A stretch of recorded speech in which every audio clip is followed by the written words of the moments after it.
ഇന്ന് മെയ് മാസം 3-ാം തീയതി ശ്ലീഹന്മാരായ വിശുദ്ധ ഫിലിപ്പിൻ്റെയും വിശുദ്ധ ചെറിയ യാക്കോബിൻ്റെയും ഓർമ്മ ദിനം കത്തോലിക്ക തിരുസഭ ഇന്ന് ആഘോഷിക്കുന്നു.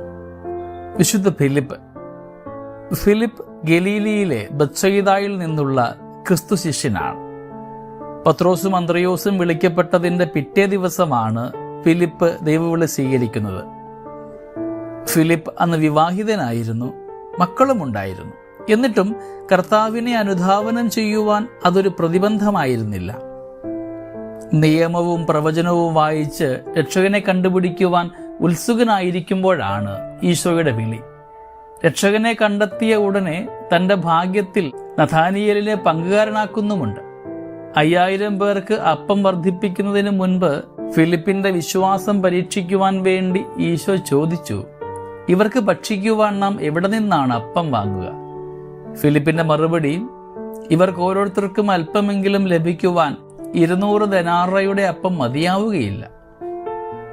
പിതാവിനെ അറിയുന്നവൻ തന്നെയും അറിയുമെന്ന് ഈശോ പ്രസ്താവിച്ചത് കേട്ടപ്പോൾ ഫിലിപ്പ് അവിടുത്തോട് അഭ്യർത്ഥിച്ചു, കർത്താവേ, പിതാവിനെ ഞങ്ങൾക്ക് കാണിച്ചു തരിക, ഞങ്ങൾക്കത് മാത്രം മതി. പെന്തക്കോസ്ത കഴിഞ്ഞ് അദ്ദേഹം ഫ്രീജിയായിൽ സുവിശേഷം പ്രസംഗിക്കുകയും ഹിരാപോളിസിൽ വെച്ച് രക്തസാക്ഷിത്വ മകുടം ചൂടുകയും ചെയ്തു എന്നാണ് പാരമ്പര്യം. ഫിലിപ്പ് ദൈവസ്നേഹമാണ് തീവ്രമായിട്ട് ആഗ്രഹിച്ചിരുന്നത്. പിതാവിനെ കണ്ടാൽ അദ്ദേഹത്തിന് തൃപ്തിയാകുമായിരുന്നു. സ്നേഹമുള്ളവരെ, എന്താണ് നമ്മുടെയൊക്കെ മനോഭാവമെന്ന് നമുക്ക് ധ്യാനിക്കാം. നമുക്ക് എവിടെയാണ് തൃപ്തി ഉണ്ടാവുക? വിശുദ്ധ ചെറിയ യാക്കോബ്, സെബദീപുത്രനായ യാക്കോബിൽ നിന്ന് തിരിച്ചറിയുവാൻ വേണ്ടിയാണ് ചെറിയ യാക്കോബ് എന്ന് ഈ അപ്പസ്തോലനെ വിളിക്കുന്നത്. അൽഫയൂസിന്റെയും ദൈവമാതാവിന്റെ സഹോദരിയായ മേരിയുടെയും മകനാണ് ഈ യാക്കോബ്. ഇദ്ദേഹത്തിന്റെ സഹോദരനാണ് വിശുദ്ധ യൂദ. യാക്കോബിനോടുള്ള ബഹുമാനാധിക്യം നിമിത്തം യൂദന്മാർ അദ്ദേഹത്തിന്റെ വസ്ത്രത്തിന്റെ വിളിമ്പ് തൊടുന്നതിൽ മത്സരിച്ചിരുന്നു. ജെറുസലേം കൗൺസിലിൽ അപ്പസ്തോലന്മാർ എടുത്ത തീരുമാനത്തിന് അവസാന രൂപം കൊടുക്കുന്നത് യാക്കോബാണ്. ഒരു ലേഖനം ശ്ലീഹായുടേതായിട്ട് വേദപുസ്തകത്തിലുണ്ട്. ലോകമാസകലം മാനസാന്തരപ്പെട്ടിട്ടുള്ള യൂതന്മാരെ ഉദ്ദേശിച്ചാണ് അത് എഴുതിയിട്ടുള്ളത്. പ്രവൃത്തി കൂടാതെയുള്ള വിശ്വാസം നിർജീവമാണ്, നാവ് ശരിയായി ഉപയോഗിക്കുന്നവർ പരിപൂർണരായിരിക്കും എന്നീ വിശിഷ്ട തത്വങ്ങളാണ് ഈ ലേഖനത്തിൽ പ്രതിപാദിക്കുന്നത്. യാക്കോബിന്റെ രക്തസാക്ഷിത്വം ഹേജസിപ്പൂസ് വിവരിക്കുന്നുണ്ട്.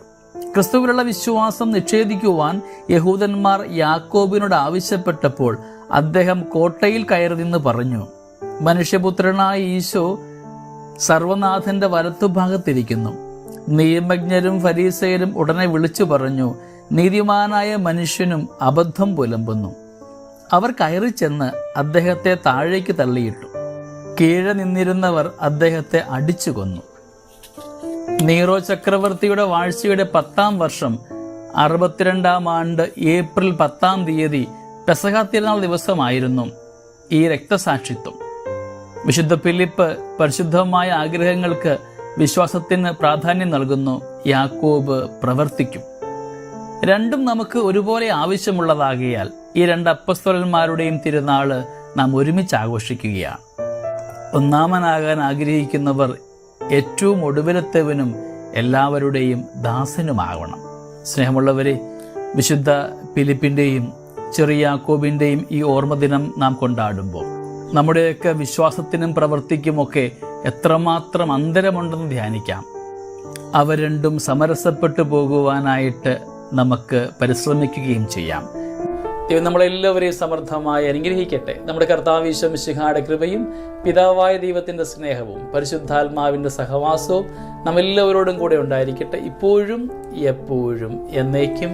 ആമേൻ.